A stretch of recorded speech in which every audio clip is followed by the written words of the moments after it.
Knock knock, আমি জিৎ গাঙ্গুলি, রয়েছি চারুবাসনায়। চলছে শিল্পী প্রত্যুষা মুখোপাধ্যায়ের দ্বিতীয় একক চিত্র প্রদর্শনী। আমরা শিল্পী প্রত্যুষা মুখোপাধ্যায়ের সাথে কথা বলে নেব। আমরা এটা দ্বিতীয় প্রথম এবং দ্বিতীয় প্রথম শোটা আপনার কোথায় হয়েছিল একক প্রদর্শনী? মুম্বাই হয়েছিল, এবং এটি দ্বিতীয় হচ্ছে চারুবাসনায়। তো এই যে প্রদর্শনীটা আপনি নাম রেখেছেন এই প্রদর্শনী, আচ্ছা, এরকম কেন নাম আপনি যদি আমাকে একটু বলেন। আসলে আমরা চারপাশে যাই দেখি সেটাই সত্যি, সেটাই রিয়েল, কিন্তু তার ভেতরে একটা সত্য নিহিত থাকে। সেই সত্যকে ভর করে আরেকটা সত্যের উন্মেষ ঘটানো যেতে পারে। তাই আমি এইভাবে একটা নাম ভেবেছি, কারণ আমি ছবি আঁকতে গেলে আমার চারপাশ যা আছে আমার চারপাশে তার কোনোটাকেই আমি বাদ দিতে পারি না। কাজেই সেই সত্যের মধ্যে থেকে আরেকটা অন্য সত্যে উপনীত হওয়ার আমার একটা ভীষণ প্রচেষ্টা থাকে, আর ভেতর থেকে এই বিশ্বাসটা থাকে। আমি বলি আমি ভীষণ প্রকৃতিপ্রেমিক মানুষ, কারণ আমি যেটুকু পড়াশোনা বা উপলব্ধির মধ্যে দিয়ে দেখেছি যে প্রকৃতি আমাদের সবথেকে বড় শিক্ষক। আমাদের বড় বড় শিল্পীরা, নন্দলাল বসু থেকে রবীন্দ্রনাথ থেকে সমস্ত পৃথিবীর বড় মনীষীরা এই কথা বলে গেছেন। কাজেই সে যদি ভালো থাকে আমরা প্রত্যেকে ভালো থাকতে পারি।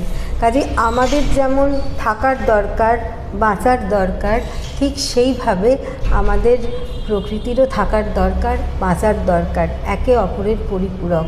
কাজেই আমরা চারপাশে যা দেখি যে প্রকৃতি রয়েছে তার পরিবর্তন দিনের সাথে সাথে সেটাও যেমন সত্যি দেখছি, এবং আজকে প্রায় ইকো ব্যালেন্স প্রায় তলানিতে ঠেকে যাচ্ছে। বড় বড় গ্লেসিয়ার সেগুলো সমস্ত গলে যাচ্ছে, সামুদ্রিক প্রাণীরাও বিপন্ন হয়ে যাচ্ছে। ভবিষ্যতে আমাদের খাদ্য সংকটও শুরু হবে, কিন্তু আমাদেরকেও বাঁচতে হবে, ওদেরকেও বাঁচাতে হবে, না হলে তো আমাদের অস্তিত্বটাই হারিয়ে যাবে। কাজেই সেই সত্যিটা তো যা দেখি চারপাশে দেখছি, তার মধ্যে থেকে যেটা পরম সত্যি, যেটা প্রজন্মের পর প্রজন্মের হাতে তুলে দেওয়া যায়, একটা ইতিবাচক, একটা সুন্দর পরিমণ্ডল পারিপার্শ্বিক, এবং তাদের বেড়ে ওঠার মধ্যে একটা সুস্থতা, মনন, যা আমার ভীষণভাবে মনে হয়।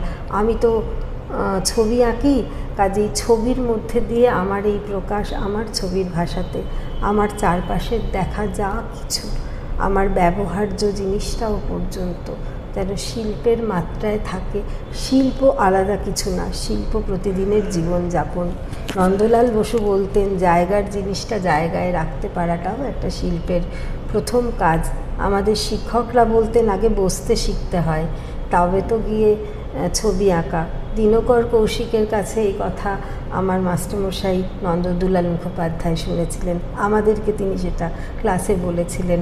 কাজেই সমস্ত কিছুর মধ্যে একটা পরিমিতি বোধ, কোথায় শুরু করতে হবে, কোথায় থামতে হবে, সবটাই কিন্তু প্রতিদিনের জীবনে যেমন দরকার। যেমন আজকের দিনে আমরা ভীষণভাবে গাছ লাগাচ্ছি, রক্ত দিচ্ছি, সব করছি, কিন্তু রক্ষা করছি কি? অনেক কিছু হচ্ছে, রক্ষা করাটা হচ্ছে না। কাজে রক্ষা করাটা একটা ভীষণ প্রয়োজন।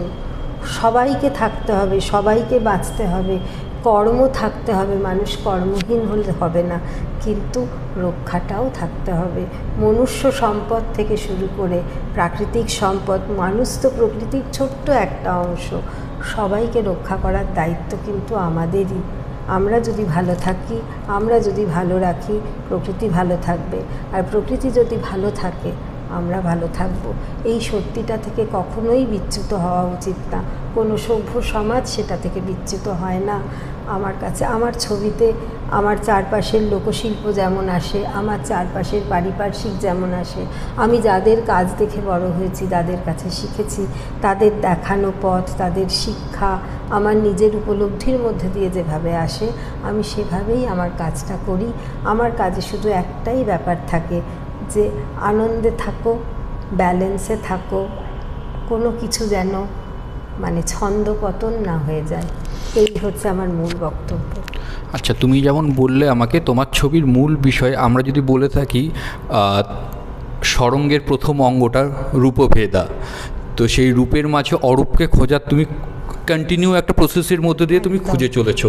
এবং আমি যখন দেখলাম তোমার যে কালার পেন্টিং যেগুলো রয়েছে অ্যাক্রিলিক্সে, সেগুলো একটা মানে একটা ড্রিম ব্যাপার, তার মধ্যে যে একটা এস্থেটিক সেন্স তুমি ওখানের মধ্যে যে কালারগুলো সেইভাবে যে ইউজ করেছো, যেন একটা স্বপ্ন রাজ্যের মধ্যে সেগুলো চলেছে, সেই রকম একটা যাত্রা।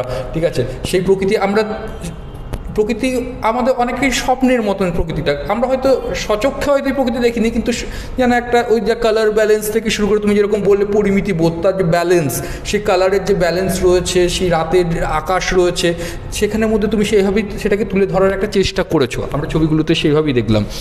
এবং ছবির যে আমরা যদি বলি যেটাকে আয়ত মানে ফর্ম, সেই ফর্মটাকেও তুমি ব্রেক করছো, কখনো ট্রায়াঙ্গেলে গেছো তুমি, কখনো স্কোয়ার গেছো, কখনো আবার আমরা রেক্ট্যাঙ্গেলে তোমার ছবি দেখছি, আবার কখনো সার্কেলেও গেছি। তো এই যে ফর্ম নিয়ে যে এক্সপেরিমেন্টটা তুমি করে গেছো কন্টিনিউ, এটা তোমার কোন সময় থেকে কোন সময়ের কাজগুলি প্রদর্শিত হচ্ছে? অ্যাকচুয়ালি আমার ছবি এখানে যেগুলো আছে সেখানে যেমন একদম আজকের দিনের কাজও আছে, আমার এই ভাবনাগুলো যবে থেকে শুরু হয়েছিল সেরম কিছু কাজও আমি এখানে রেখেছি। সেটা অলমোস্ট 2008, 2009, 2010, 2012 আমি সব কিছুই, এটা তো আমার যে কাজ রয়েছে তার একটা সামান্য অংশ প্রদর্শিত হয়েছে।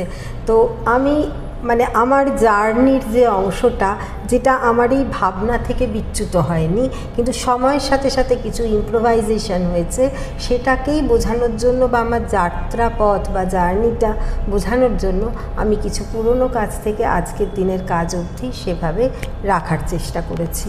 আচ্ছা, মানে জার্নিটা তোমার যেখান থেকে শুরু হলো সেখান থেকে এখনো পর্যন্ত তুমি যে জার্নিটা চলে মানে সেই কন্টিনিউ প্রসেসটার একটা তুমি অংশ এখানে তুলে ধরেছো, এবং সেই 8 সাল থেকে সেই জার্নিটা দেখিয়েছো তুমি। ক্ষেত্রে একটা কথা বলি, 8 সাল মানে আমার পড়াশোনার প্রায় অনেক শেষ লগ্নের দিকের কথা। তখন তো ইনফাইন কমপ্লিট হয়ে গেছে? না, হবে 8 হবে। আচ্ছা, তো এবার আমি ছবি তো আঁকি যখন জ্ঞান হয়নি তখন থেকে, তখন যা দেখতাম তাই আঁকতাম। তারপর স্টিল লাইফ করা, এটা সেটা। শান্তিনিকেতনে চান্স পাওয়ার পরে প্রথম 2 বছর আমাদের প্রিপারেটরি কোর্স ছিল, সেখানে যেমন স্টিল লাইফ ছিল, তেমন বাইরে গিয়ে মানে আউটডোর স্টাডি ছিল, নেচার স্টাডির মধ্যে বিভিন্ন রকম পার্ট ছিল, ফোলিয়েজ স্টাডি ছিল, অ্যানিমাল, হিউম্যান বিং। আমাদের একটা ক্লাস ছিল, আমার মনে আছে, আমি আজকের প্রজন্মের মানে ছাত্রছাত্রীদের জন্য বলবো যে আমাদেরকে স্কেচ করতে যেতে হতো, সেটা স্টেশনে হোক, চায়ের দোকানে হোক, গ্রামের মধ্যে হোক। তো আমাদেরকে একটা ক্লাস দেওয়া হয়েছিল, বসে থাকা পোজ 20টা। এবার ভাবতে হবে কতগুলো বসে থাকা পোজ আমি করতে পারি। 20টা বসে থাকা পোজের মধ্যে যে 20 রকমের প্রকারভেদ, এটা ভাবতে ভাবতেই সময় কেটে যায়। আবার কেউ শুয়ে আছে, শুয়ে থাকা পোজ 20টা, দাঁড়িয়ে আছে, চলছে, সেই পোজ 20টা।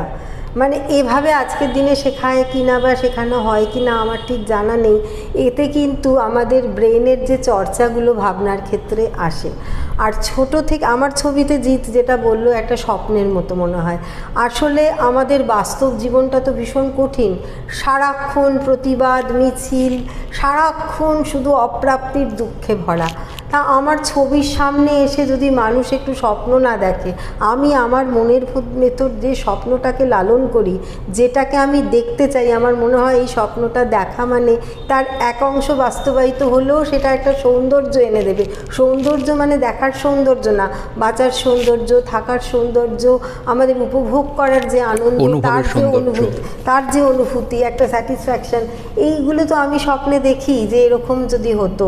তো আমার ছবির সামনে দাঁড়িয়ে মানুষ যদি একদণ্ড শান্তি না খুঁজে পেল, তাহলে আমার এই যে বক্তব্য, আমার যেটুকু ছবির মধ্যে নিহিত থাকা বক্তব্য যে লিভ অ্যান্ড লেট লিভ, নিজেও বাঁচো, বাঁচতেও দাও, এটা তো আসবে না। আমার তো কত বাস্তবে আমরা কত কঠিন জিনিস দেখি, কত দুঃখের জিনিস দেখি। আমাদের তো সত্যি কথা দুঃখ একদম মানে ভয়ঙ্করভাবে ক্ষতবিক্ষত করে দেয়। প্রতিদিন কি সেটাকে নার্চার করা যায়? তার মধ্যে থেকে তো আমরা আনন্দের রাস্তাটাই খুঁজে বেড়াই।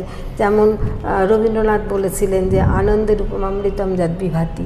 কাজেই আনন্দ ছাড়া আর কি আছে? কিন্তু সেটা তো কেউ কাউকে এনে হাতের কাছে জোগাড় করে দিতে পারে না।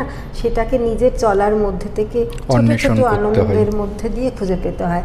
আমার মনে আছে আমি যখন শান্তিনিকেতনে যেতাম, থাকতাম আর কি পড়াশোনার সূত্র ধরে, সাইকেল নিয়ে যাচ্ছি, ঝরা পাতা, ওই যে কড়কড় আওয়াজ হচ্ছে, হেঁটে যাচ্ছি একটু বা অরশ্রী মার্কেট থেকে কিছু কিনে হস্টেলে যাচ্ছি, ওই যে পাতার যে কড়কড়ে আওয়াজটা হচ্ছে, আমি তো তার মধ্যেও একটা আনন্দ খুঁজে পেতাম। তো এই ছোট ছোট করে আনন্দ খুঁজে পেতে আমি আজও বড় ভালোবাসি। আমাকে যারা দেখে তারা বলে, যারা আমাকে 25 বছর 30 বছর আগে যেমন দেখেছে, আমার বয়সটা হয়তো বেড়েছে কিন্তু আমি নাকি একই রকম থেকে গেছি।